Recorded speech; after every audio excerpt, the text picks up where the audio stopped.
It's been 3 years since our divorce was finalized. Beth and I had been married for almost 18 years before our separation. We were high school sweethearts and married shortly after graduation. At that time, we had no other lovers but each other. That makes a lot of sense. It's a really good thing. Love outweighs sex any day of the week. Of course, you don't realize this until it's too late. We led probably the kind of life that could be called a good life. We had 4 children, Amy, Brad, Carla, and Daryl. We called them the kids alphabetically. After Daryl was born, I had a vasectomy. I didn't need the whole alphabet. Amy and Brad are now in college, and Carla and Daryl still live with Beth, my ex-wife. What happened? What went wrong? We seemed like a happy family. We were good parents and supported everything our children did. Like most young couples, we struggled to make ends meet.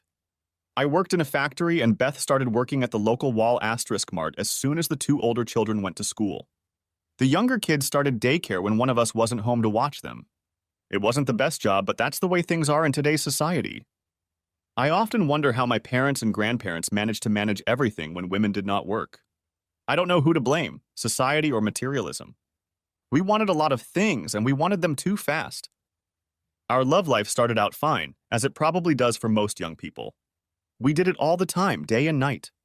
As the children were born, we did it less and less. That's probably how it is in most families. We just didn't have the time, or so we thought. In hindsight, the problem was ourselves. We started taking each other for granted. Our love life became a hurry up and get it done affair. We were climaxing, but it wasn't what it used to be. Sweat and, I love you so much. In a way, I guess it became boring, but only because we weren't putting love into it. Eventually, I was promoted to supervisor. Our financial situation became much better. As the kids got older, we were able to go out occasionally. Dinner and a movie was nice. It put some sparkle back into our somewhat dull relationship. I think all marriages go through this. You love each other but take each other for granted. Beth came home one day and said she wanted to go out with the other girls from work. I didn't see any problem with that, since our children were old enough to take care of themselves. This happened about 4 years ago. Beth dressed in slacks and a blouse. She looked pretty good. Like many women, she was always worried about her weight, but she thought she always looked good at any weight. When she got home, I asked her if she had a good time. She told me that she had, and about some of the other girls. I have nothing against Wall Asterisk Mart, but many of the women who worked there were divorced and separated. That didn't strike me as the type of person Beth should be having fun with. I told her that, and she got mad at me for belittling her friends. I didn't do anything like that, I told her. It's just that these women will be looking for men, and you'll be with them. She looked at me a little confused. We'd been together for 18 years. I knew all her moods. I knew I'd hit a nerve. Well, have you danced with any of the men? I asked. She delayed answering, but then said, I didn't do anything wrong. Yeah, I danced with a couple of guys, and that's about it. I knew a little more had happened, but I didn't bring it up. She told me that she and her friends were going to get together once a month. I didn't really like that, but what could I say? We'll just have to wait and see. The next month, she wore a skirt and tights. I watched her get dressed. She didn't say anything to me. I told her I would wait for her upstairs. When she walked in, it was past midnight. She looked at me and went to her room to change. As she headed for the bedroom, I asked her, You were wearing pantyhose when you left. Where are they? It was hot, so I took them off, is all she said.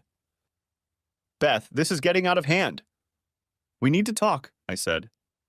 She asked me to leave the room so she could undress.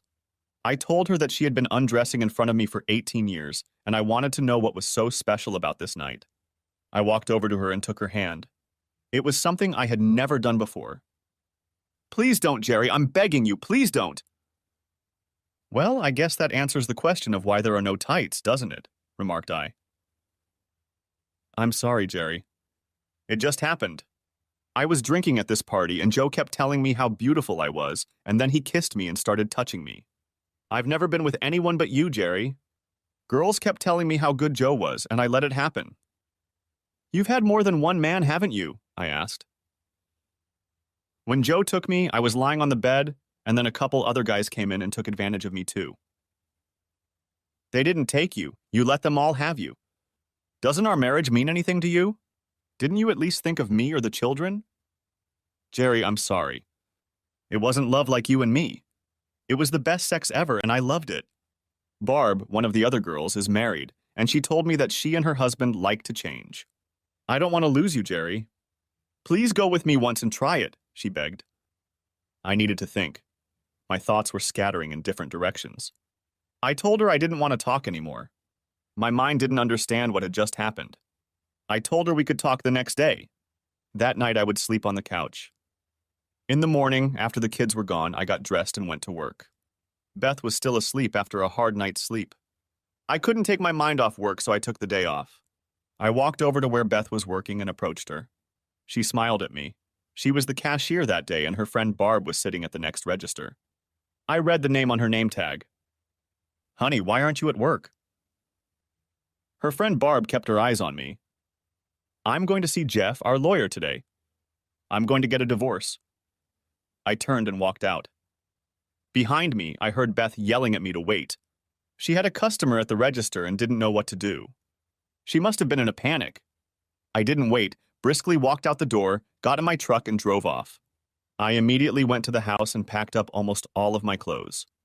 I put everything in boxes and loaded them into the truck. I had no idea where I was going, but I knew where I didn't want to be. I left a note for my kids. I told them that their mother and I were divorcing, and she could explain everything to them. I'd really like to know how she was going to explain it. Probably going to make it all my fault. She was good at blaming me for everything. I ended up going to my parents' house. They were in their 60s and had been married for over 40 years. I told them that Beth and I were separating and would probably divorce. I know it hurt them because they really liked Beth and it was probably a shock. I told them I needed a place to stay and they offered me a whole basement. It had been completely remodeled and there was a nice bedroom and even a small kitchen and living room. They said I could stay there as long as I needed. They didn't use the basement anymore. They didn't like the stairs. About 2 years ago, they moved the washer and dryer upstairs after Mom had her hip replaced. I may get a little confused telling you this story. I have so much to tell you. I know you want to know about Beth and what the children thought and what the lawyer and a few other people said. I told Mom and Dad that Beth wanted more freedom. It was hard to explain that she wanted to have fun with other people. I didn't want to tell my parents that. I just told them that we felt differently about a number of things and didn't think we could come to an agreement. They weren't happy with that explanation, but it was all I could tell them at this point. I did get to Jeff, our attorney, and he told me that Beth had already called twice. I asked him who he would represent, me or her. She doesn't want a divorce, Jerry. She thinks you can work things out. Answer my question, Jeff. Are you her lawyer or mine? I asked again. I'm hers, Jerry. She called me first and I agreed to the case. I'm sorry. If you had called me, I would have been yours. Please talk to her, Jerry. You're both my friends and I hate to see you both in divorce court. Did she tell you why I left, Jeff? Why I want a divorce? I asked. She said you two had a fight because she went out on a date. She got drunk and cheated on you, he replied. Truth time, Jeff. She went on a date after I told her I had a bad feeling about it. She had fun with 3 men and then asked me if I wanted to switch with her friends. So much for the occasion, Jeff. I'm going to meet Sally Black. We both know she's the best in the business. I'll have her give you a call as soon as we work out a plan. Thanks for everything, Jeff. I turned around and walked out. Sally was the best divorce attorney in the state.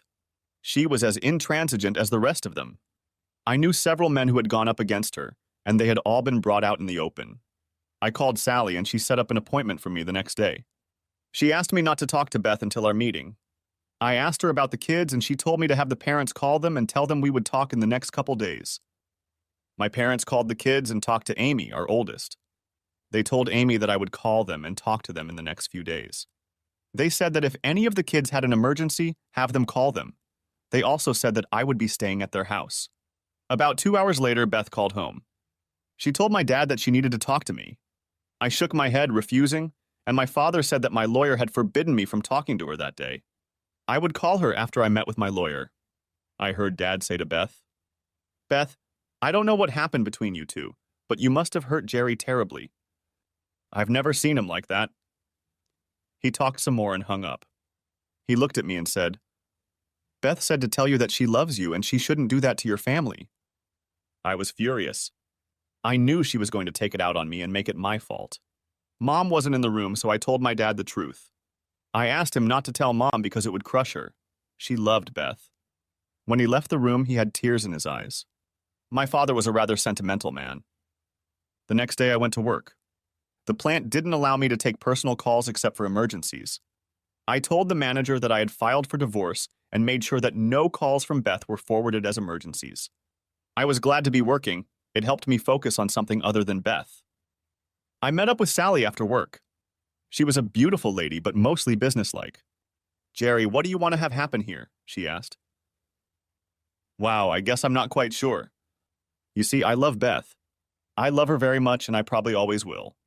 I don't want to destroy her or anything. I just can't have the lifestyle she wants. I don't want to share with her, and I don't want to have sex with anyone. I'm a little worried about the kids. I know they're all grown up now, but I don't want her bringing all the Toms, Dicks, and Harrys into the house. While I don't think she's capable of that, I also didn't think she'd cheat on me." Sally spoke up. "Jerry, people go through this every day. We can do whatever you want to do. I take it you don't want the affair situation to go public for the sake of the kids. You have to support them, and we can determine the amount. You can give or take whatever you want. You're in charge here. We may have to use the affair as a weapon to settle things, but in the end we'll come to irreconcilable differences. Is that all right with you?" "You are my lawyer."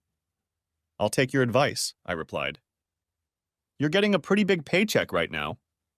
Since she's working, we can probably get by with $500 a week in child support, and when the kids turn 18, kick back $50 a week. There will be no spousal support, and when all the kids turn 18, the money will stop. You will also be responsible for their medical care. As for higher education, it is up to you to decide if you want it.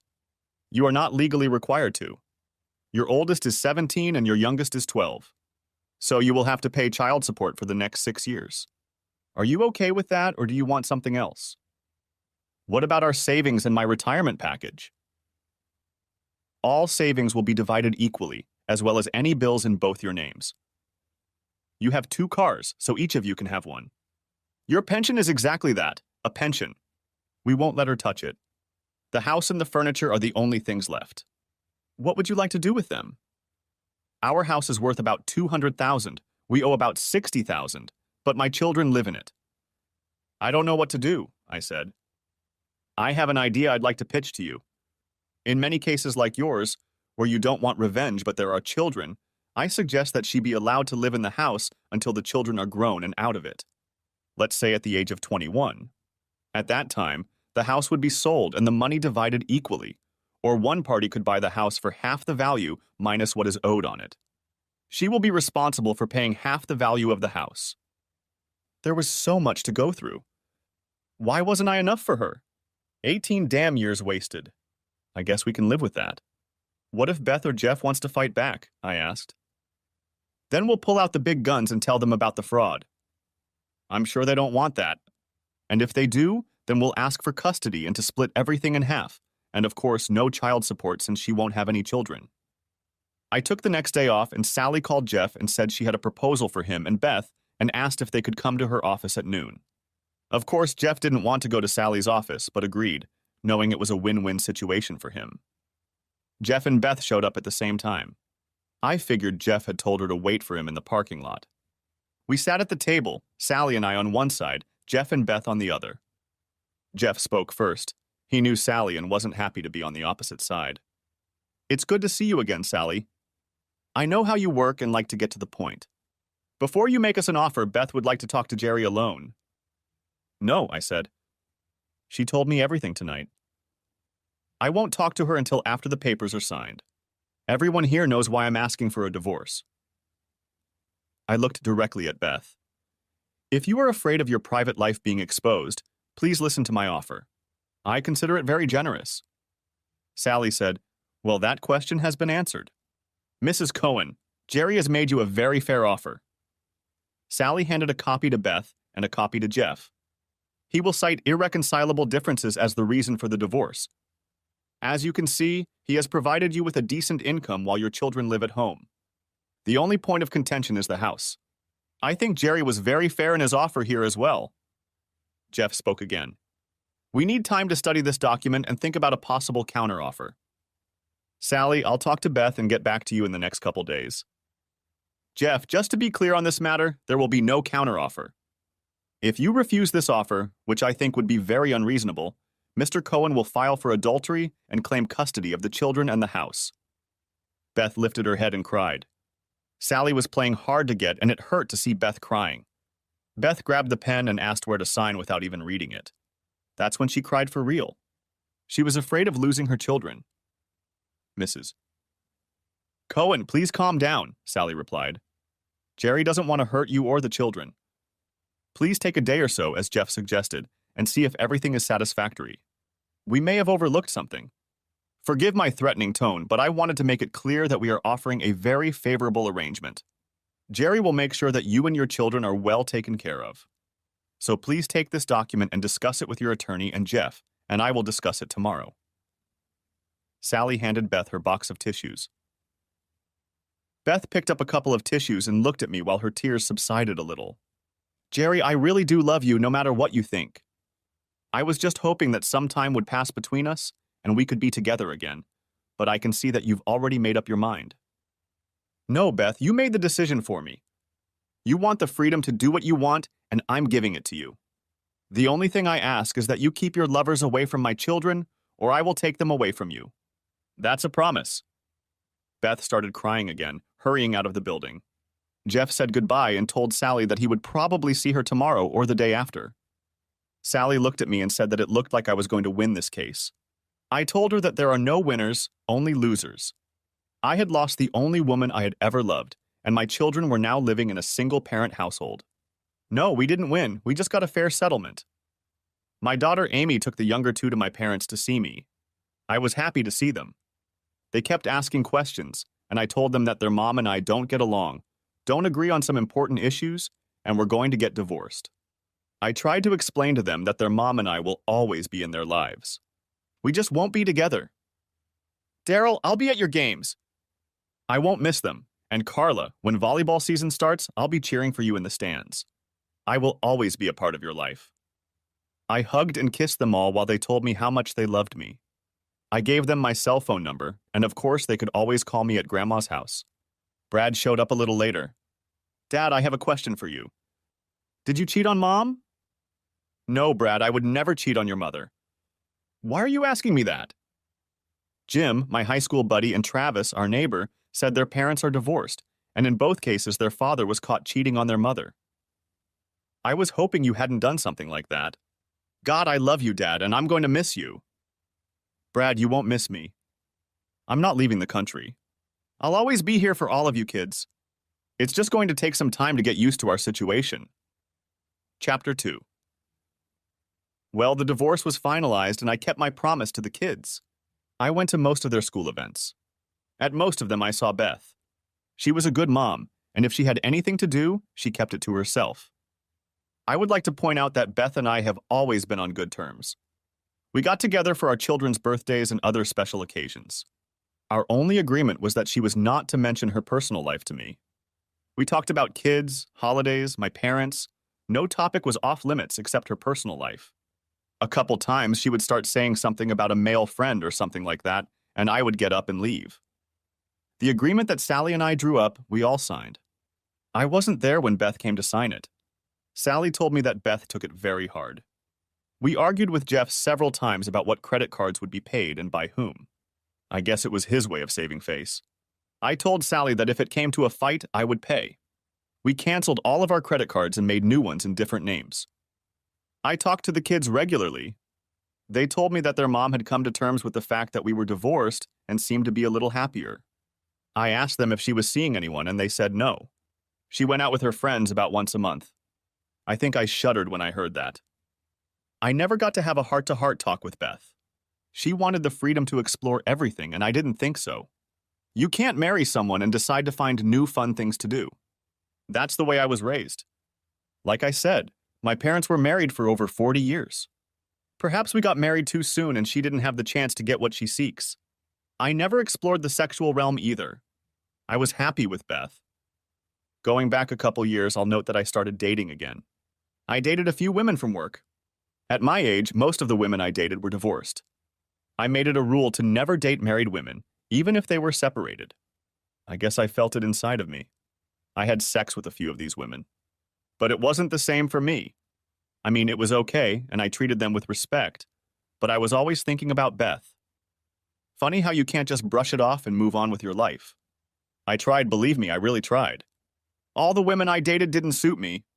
The best days for me were family holidays when I could see Beth. One night last year, I went on a date with some guys from work. They said they knew a loud lounge where women hang out. Of course, you know who I saw there. It must have been ladies' night. I looked up and there she was sitting there. It was funny because there weren't any men around them yet. I didn't know any of the women she was with. The only one I'd met at her job was Barb, but she wasn't there. I approached Beth from the side so she wouldn't notice my appearance. "Would you like to dance?" I asked. "Jerry, what are you doing here?" she asked. "Just out with the guys." "Are you waiting for someone or do you want to dance?" replied I. No, I'm not expecting anyone, and yes, I would love to dance with you." "Let me introduce you to my friends." She listed half a dozen names and then said, "All of these women are members of our card club. About once every 6 months we meet rather than play cards, and it just so happens that tonight we are just about to have a dance. How about a dance?" We went up to the dance floor and I put my arm around her. "Just like old times, isn't it?" I said. She looked up and smiled, and I pulled her against me. We did 2 slow numbers in a row, and then the band started fast. "I've never been able to dance to songs like that," I said as I walked her to her table. She looked chagrined that I had taken her to the table. "Ladies, it was nice to meet you. I better get back to my friends." When I left, it didn't feel right. I didn't want to see if another man would approach her. I told my friends that it was time for me to leave and I would see you later.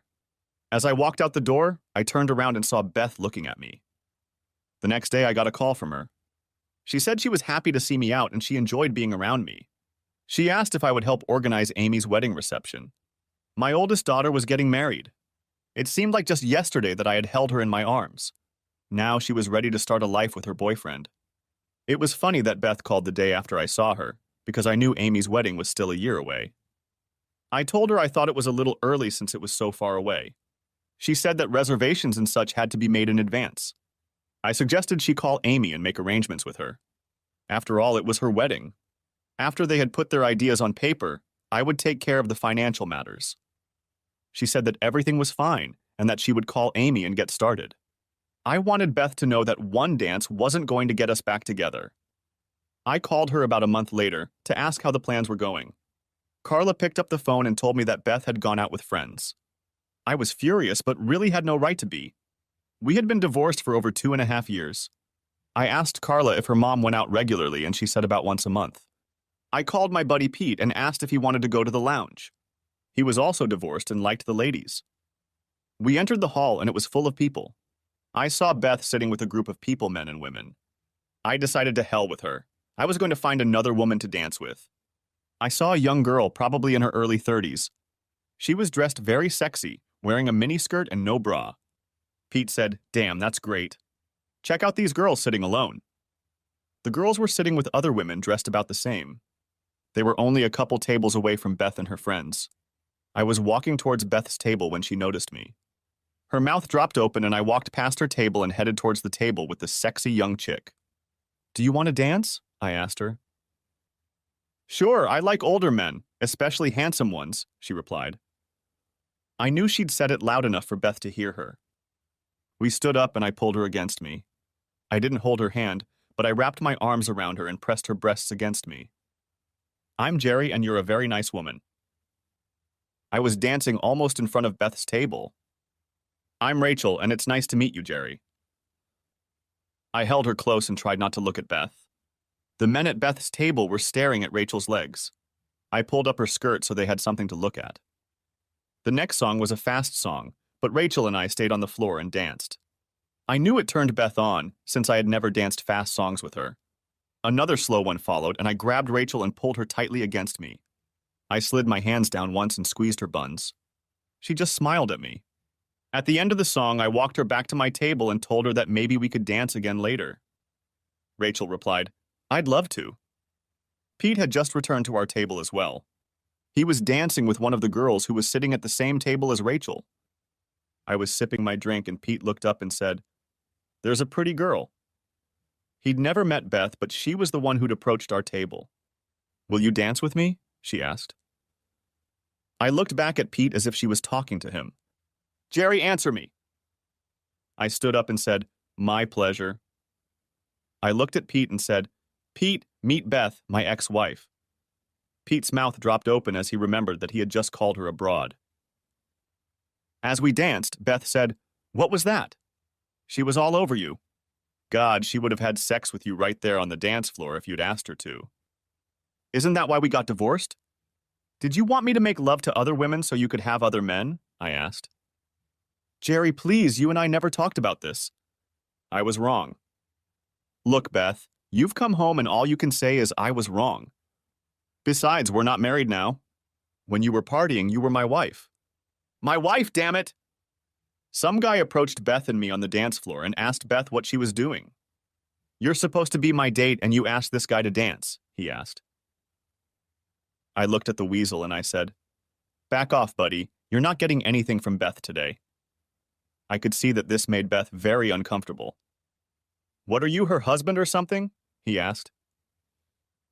"Yes, I'm her husband, and you're going to the hospital if you don't get the hell away from us."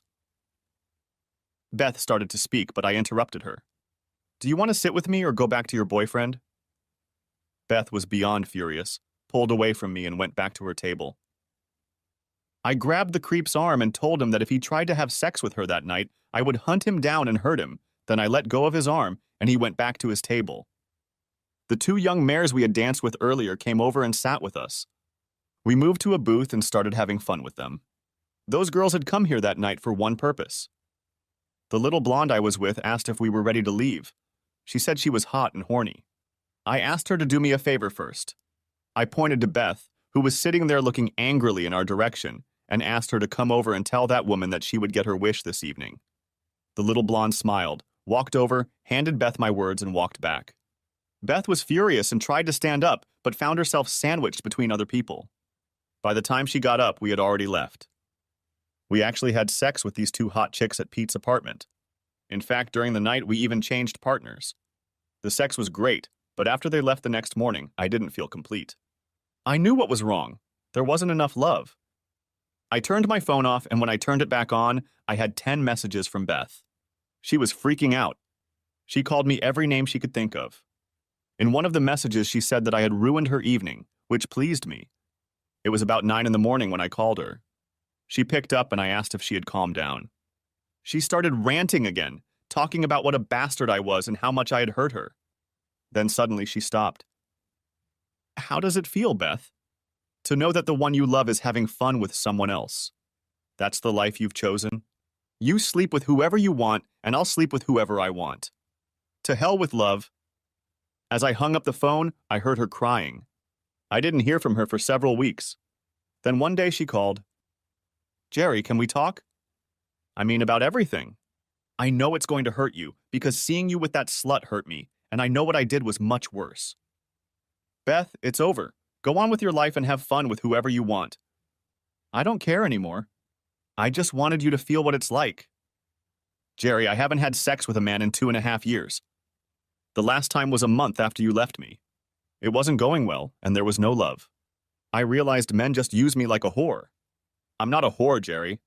I was wrong. I was really wrong, and there's no way I can prove it to you. I wanted to try to explain it to you, but that's not the life for me. I realized it when Joe asked me if I was his little slut. I slapped him hard across the face. He wanted to hit me back, but I kicked him in the balls before he had a chance. I don't want that life, Jerry. I want the life we once had. Honestly, 2.5 years. What about that idiot a couple weeks ago? He said he was your beau. He had every intention of getting you into bed. He was a friend of one of the guys at our table. The other men at the table were with their wives. Since I was the only single woman at the table, he decided he was going to be with me. I wasn't going to do anything but dance with him. Besides, he told me that you would kill him if he laid a finger on me. Is that what you told him? Of course. Should I carry out my threat? Hell no, he wouldn't even dance with me. I only came back to the table because you embarrassed me so badly. And then you sent that slut over to let me know you were going to have sex with her. Didn't you, Jerry? You had sex with her? Beth, we're not married. I'm free to do what I want. By the way, what happened to your friend Barb? I don't see her with you anymore. They're no longer in the club. She and her husband are divorced. The reason they tried switching was because they thought it would add some lust to their marriage. Her husband ended up divorcing her, and she and the other man's wife left together.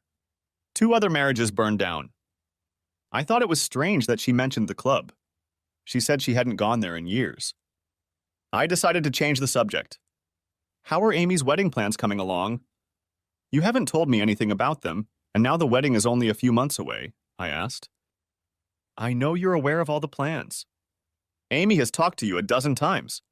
I guessed you didn't want to be here alone with me, so we made the plans and just let you check them out. I'm not afraid to be alone with you, Beth, I said. Yeah? I don't believe you. If you're not afraid of me, then ask me out, she laughed.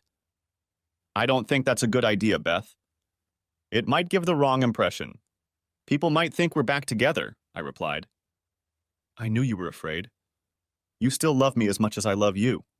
You just don't want to admit it, she said. Beth, I love you, but the pain of what you did to me still hasn't subsided. I see it every time I look at you. When you cheated on me, you took most of my heart. I don't think it's recovered yet. And I don't know if it ever will.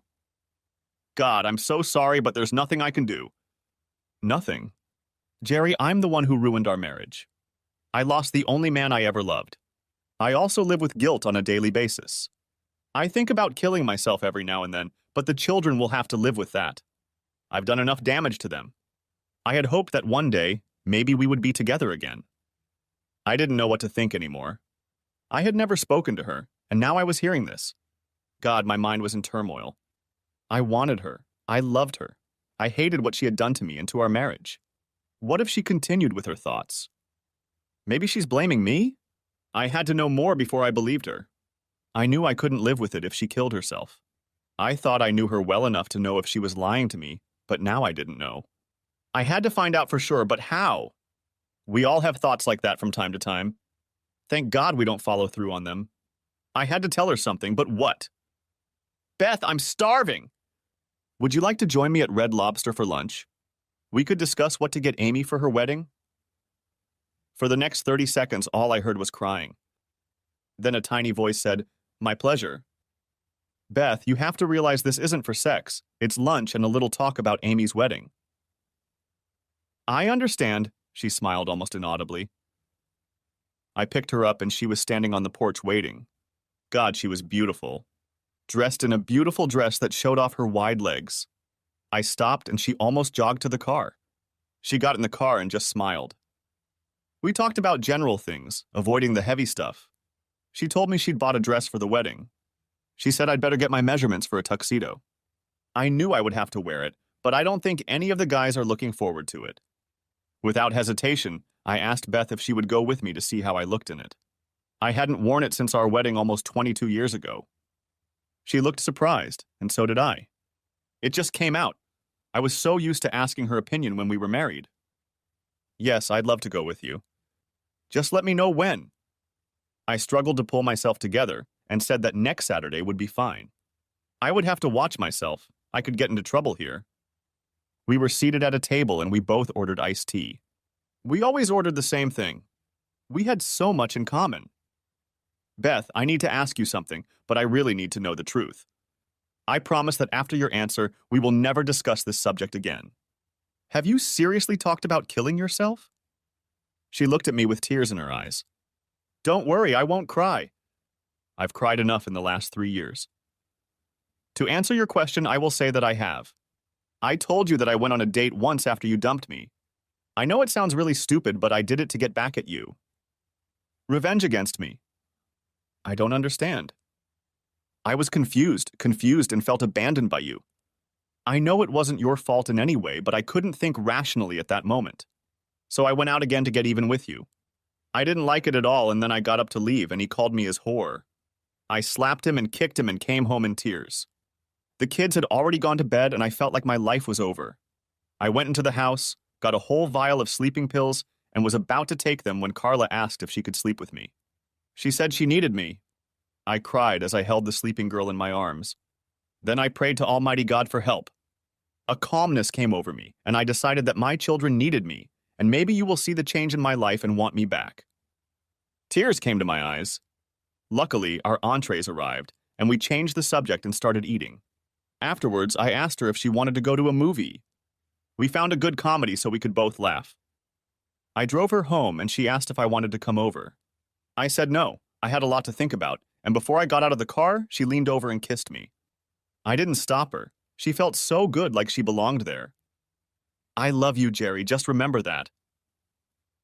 She walked out without letting me say anything and went into the house. Something just didn't fit. She'd already told me twice that she'd made the switch, only another time a month after I'd left her. I wanted to believe her, but the pieces of the puzzle weren't fitting together. First of all, if you go to a swap club, you have to have a partner. So who was her partner? It couldn't be this Joe guy, since he was the one she had swapped places with. Where was her man when she was fighting off his pal Joe? Then possible suicide, she said over and over again. But she only told me about the sleeping pills. I wanted to believe her, but I needed answers. The biggest problem was where and with whom she had gone every month for 2.5 years. The kids never mentioned seeing anyone. Maybe she was being honest with me and I was being paranoid? All of our free time was spent preparing for Amy's wedding. I had lunch with Beth, Amy, my son Brad, and Amy's fiancé Ben. We went to the tuxedo fitting. I swear I looked like a penguin, but Amy and Beth said I looked handsome. Time flew by so fast, and before I knew it, it was time for the wedding rehearsal. I went into the church and did everything they asked me to do. It wasn't a big deal. As Amy and I walked down the aisle, I did some silly things like jumping up and down, nothing bad, just having a little fun. I remember the pastor saying that the next day would be different. We might be nervous, so we should try to memorize our roles. I thought, yeah, walking down the aisle and then saying, her mom and I. Wow, I thought, who wouldn't be able to do that? Afterward, we all went to a restaurant and ate. I made sure to go because I didn't have to pay for it. Before I went home, Beth came up to me. I hardly spoke to her that night. Jerry, I'll see you tomorrow. There was something about the way she said it that made me lean over and kiss her. I don't know why, but I did. Maybe because of the joy over it, I can't say for sure. She smiled at me and I pulled away. I got to the church early, just like I was told. The bridesmaids and the pastors were there. People were starting to arrive. I started to get a little worried. Beth was being escorted to the front row. She looked so beautiful. I had never seen her so radiant as she smiled at me. How's my penguin doing? She laughed in relief. He's scared to death. His daughter is getting married and his wife has never looked so beautiful, replied I. I realized what I'd said after I'd said it. It was true, I'd never seen her more beautiful. It's okay, sweetie, you'll be fine. You'll do fine, just don't walk on Amy's dress, she smiled at me. I headed to the back of the church and waited for Amy. When I saw her walking beside me, I cried. She looked like a younger version of Beth. It's okay, Dad. We can do this. Mom said to tell you that she loves you and not to step on my dress. It made me giggle, so much like her mother. I hoped with a slight shudder that Amy wouldn't look completely like her mother. My girl was getting married. The music started up and the bridesmaids, flower girls, and everyone else took the stage. Well, Dad, here we are, Amy said as we entered the sanctuary of the church. We started walking down the aisle and I kept telling myself that I shouldn't step on Amy's dress. My eyes filled with tears as I led my little girl down the aisle. This was what life was all about: love, family, and friends. We got to the front of the church and half the people had tears of joy in their eyes. Thank God I wasn't the only one. Who gave this woman in marriage? The pastor asked. What was my line? Me and Beth, no, her mother and me, I said. I turned to sit next to Beth and she was smiling and crying at the same time. I whispered to Beth, I screwed up. One stupid sentence and I blew it. It's okay, honey, you're doing great, Beth whispered. All through the service, I held Beth's hand, probably to the point where she was in pain. She didn't say a word, just sat there smiling and crying. I was glad when the service was over. Then we stood around and took pictures and did everything else. Then it was time for the reception. I was craving a drink, so I went and got one for myself. Everyone was having a good time. Amy and Ben were a lovely couple. People said it was so nice to see Beth and me together. Every time I heard that, Beth just smiled without saying a word. The dance started and they had the parents of the bride dance. I took Beth out on the floor and started dancing. People started clapping for us. I looked around at all of our kids who were all smiling. I looked at Mom and Dad and they both gave me a thumbs up. Everyone seemed to have confidence in us except for me. After the wedding, Beth asked me if I would drive her home. Of course I said yes. When we pulled up to the house, she asked if I would come in. I replied, "The kids will be home soon, and I don't want them to get the wrong idea." "They've already got the wrong idea. They went home with your mom and dad and will sleep in your bed." "The only place you can sleep tonight is my bed or Brad's bed," Beth replied. "Will you open the door for me?" She smiled. I decided to hell with it. She wanted me, and I decided to follow my heart. I wanted to make sure I didn't propose to her or anything. I still had too many unanswered questions. I went out and walked her to the door. I opened it and she told me to come in. "Jerry, you don't have to marry me today. Maybe that time will come, maybe it won't. I want you to make love to me tonight like you used to." I walked in and we both slowly undressed. She is the most beautiful woman I have ever seen. She told me it was because I was looking through my love glasses. That night we made love again and again. In the morning we made love again, and then she made me breakfast. "Jerry, I'm not going to push you or rush you, but I'll always be there for you. For as long as it takes." I smiled at Beth and walked out of the house. I didn't even kiss her goodbye. I wanted her to know that the sex had been great, but I wasn't ready yet. Now I had a new problem to think about. Beth was doing things to me that we had never done, and yet she had been without a lover for almost 3 years. Something was wrong. I knew it, but I couldn't figure out what it was. Everything was too good, too easy to put together. For over 2 years, Beth had never once mentioned getting back together. In the last year, she'd started throwing herself at me. I needed to know more. When I got back to Mom and Dad's house, everyone had already left. Dad asked me if everything was okay because I looked out of sorts. I explained to him that something was wrong and I needed to find out what it was. Even though it was Sunday, I called Sally, my lawyer. I explained the situation, and she thought it was strange too. She advised me not to say anything for a few days. She has a private investigator who will find out what is going on. Beth called on Monday and invited me over for dinner. I told her I was busy and would take dinner some other time. I had some things to do. I didn't tell her that I was tortured by the thought of putting 2 and 2 together and coming up with 5. On Thursday, Sally called me at work and asked me to come to her office as soon as possible. She said it was very important. I asked for time off and went to Sally's office. When I got there, Sally told me what I didn't want to hear. I was right about Beth. She was in a swap club and her partner was Jeff, her lawyer. Apparently, after I left, Jeff decided to take my place. Beth never decided to give up her lifestyle, but she kept it from me. I asked Sally why she had come back for me in the last year. She had her own freedom and her own life. Why bother me? It's all about money, Jerry. She's borrowed $100,000 in the last 3 years. Instead of $60,000, you owe $160,000, Sally said. How did she get it? Didn't she need my signature to borrow money against the house? I asked. No, when you settled on credit cards, one of them was a cash loan. You could borrow on it continuously up to a certain amount. Yours is almost up to that amount now. Your friend Jeff slipped past us. There was no way of knowing when you agreed to repay the loans. Sorry, Jerry, I should have followed up on that after the divorce. We don't usually do background checks unless we're asked, and Jeff certainly wasn't going to ask. Sally, when I spent the night with her, I checked the cabinets for the medications she was prescribed. There weren't any, so I called the doctor, and he told me that he had never written a prescription for sleeping pills in the last 3 years, and that Beth had been getting all her physicals. He said she actually comes in once every 3 months, not 6. I asked if she had asked to be tested for any sexually transmitted diseases, and he said she had been tested and was clean. Thank God for that, I thought. Thanks to the medical bills I was paying, at least I could figure it all out. Well, Sally, what do we do now? Asked I. The only debt you incurred is the house. We'll put a lion on it for $40,000, and if she ever tries to sell it, you'll get that part of the equity. The rest is your loss. As for the children, 2 have already left home. The other two are old enough to decide if they want to live with your ex-wife, with you, or with your parents. We'll leave that up to them. Jerry, since you told me you were moving out of state, you will probably be out of the loop. I'm sure they will want to finish the last years of their high school education here. Thanks for everything, Sally. I guess it's up to me now. Please call and put a lion on the equity in the house. If the kids decide to live with my mom and dad, I need you to transfer the child support payments to my parents. I went home and talked to my mom and dad. I told them both that I could never go back to Beth. Even though Dad already knew, I explained it as if he didn't know. Beth had been cheating on me, and I had hoped she had given up that lifestyle, but it hadn't happened.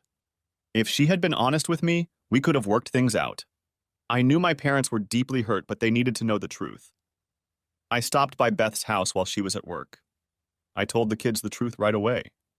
Their mom was cheating on me. I didn't tell them about the switch or anything like that. I tried to give her time to change, but she never did. I thought we had a chance at marriage, but I found out she was still lying to me. I could never live with her or trust her again. I just couldn't forgive anymore. Now I had to tell them I was leaving the state. They could come with me, stay with my mom, or live with my grandparents. Both of the younger children said they would stay with their mom. Even if she had boyfriends, she never brought them into the house. Carla told me she never saw any strange men in the house. The only one who came to visit, other than relatives, was Jeff. They had known him for years. I didn't have the heart to tell them that Jeff was one of her lovers. They all cried, saying they would miss me, but I explained that I would only be 5 hours away if they needed me. They are also welcome to come and visit me anytime. When are you leaving, Dad? Asked Brad. Next week. As soon as I'm settled, I'll give you my address and phone number. I love you all and will help in any way I can. I called Beth at work. It was something I've never done. Beth, meet me at the tavern. I need to talk to you away from the kids. She said she'd be home from work in an hour and would be there. I know she must have thought her plan had worked and we would be together again. When she came in, I started our conversation. Beth, I've been doing a lot of thinking. Because of Amy's wedding and making love to you, everyone thinks we're back together. It's all happening too fast for me. Do you know that no one knows why we got divorced in the first place? I look back on your life over the last 3 years. Where's the pain? The pain I felt when I found out you cheated on me. There wasn't any. Sure, your financial situation suffered a little bit, but nothing more than that. She looked at me a little concerned. I continued, our night together was the best night of our lives. You did things with me that we've never done before. I remembered that you always thought it was too dirty, but here you are doing it. It made me wonder where you learned that. Jerry, I can explain that, she said. Here's what I need you to explain. You told me you hadn't been with anyone in 2.5 years. Why did you lie to me? You had bachelorette parties every month. It seems like the women you met at work and at the card club were also members of the swap club. So I guess you were having sex after all. She started crying again. Because of you having sex with other men, we got divorced and you never stopped doing it. Go ahead and explain that. Go home and tell your kids why I left in the first place. They deserve to know, and they're old enough to handle it. I've already talked to them.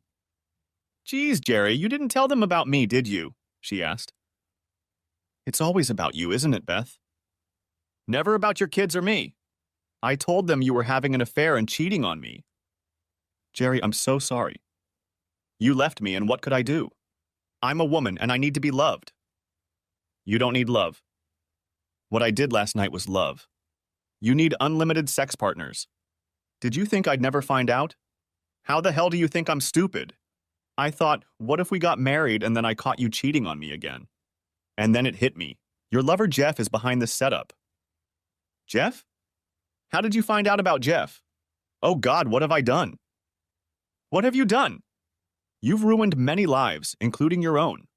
You have abandoned a man who truly loved you and was almost ready to come back to you. You have lost the respect of your children, even though they will still live with you. You have hurt them all deeply. You lie and cheat, and now you want to steal from me as well. The love I had for you is still there, but buried deep in my heart. A few years from now, I want you to think about what could have been. Your looks will fade, your children will be gone, and so will your money. I think you'll be left with a bunch of old friends and, of course, Jeff. I doubt he'll stay with the poor slut. She was already crying hard. Jerry, I really love you. Please stay with me. I'll go to therapy or whatever you want. I turned to her and said, I forgot to tell you, I'm moving out of state and leaving next week. Thanks for the goodbye sex. You're really good in bed, but of course you know that as well as God knows how many men. Goodbye, Beth. Have a nice life. I knew Jeff was behind the setup. If I remarried, it would mean that I would adopt her lifestyle and our old prenup would be null and void. For the last year, she and Jeff have been playing me for money. She was already down $100 a month and back into debt, but she was living the same way she always had. That must mean she's racked up a hell of a lot of debt.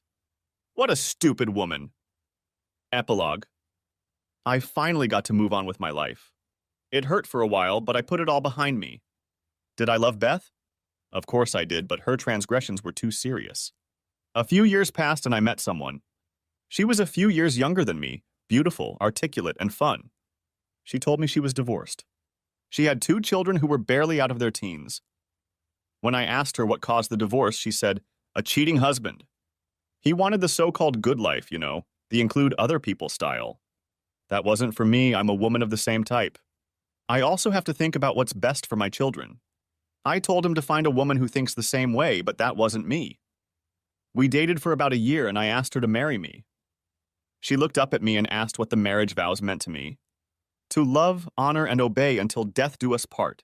To be richer or poorer, in sickness and in health, to make love only to her and no one else. I can do anything except obey, I laughed. She knew my story and about my alphabetic children, and she had to laugh. You see, her son's name was Aaron, and her daughter's name was Faith. We got married, and all my children attended the wedding. At first, they didn't want to attend. I asked them to come up before the wedding, and they met my future wife face to face. They saw the kind and gentle person I saw. Of course, Amy and Brad were already married, and Carla was dating. Daryl and Carla were still in college. They knew I needed someone in my life.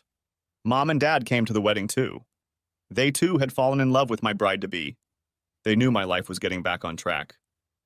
My wife looked beautiful, petite, and sexy as hell. Why any man would want to share her was beyond comprehension. We went on a short honeymoon, and on the way back, we stopped by my mom and dad's house. I showed my new wife the town I was from and the house I lived in. Beth had to sell it because of debt. I got $30,000 for it, thanks to Sally, my lawyer. We came home and started a new life. It was a simple life, but we were happy with it. We enjoyed it to the fullest, and our lovemaking was amazing. We only had one problem, but we were able to work it out. You see, my new wife's name was Bethany. I remember her looking at me and saying we should do something about it.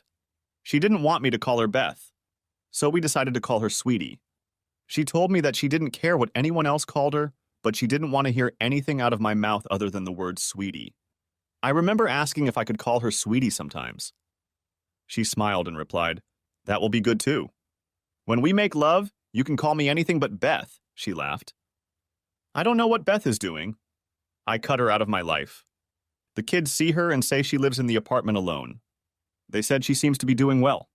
As far as dating, they think she is dating, but doesn't really talk about it. They said she cried when she found out I was getting married. Of course they love their mom and take care of her. She'll be fine, they said. I hope she hasn't given up on the wild life. I guess I'll never know. I remember the last thing she said to me. Jerry, I really love you and I want you to know that I will wait for you. I know you will come back to me. I'll be here for as long as it takes. I answered her. Eternity is a very long time to wait. Thanks for watching. I hope you enjoyed it, so subscribe to my channel and watch the next video.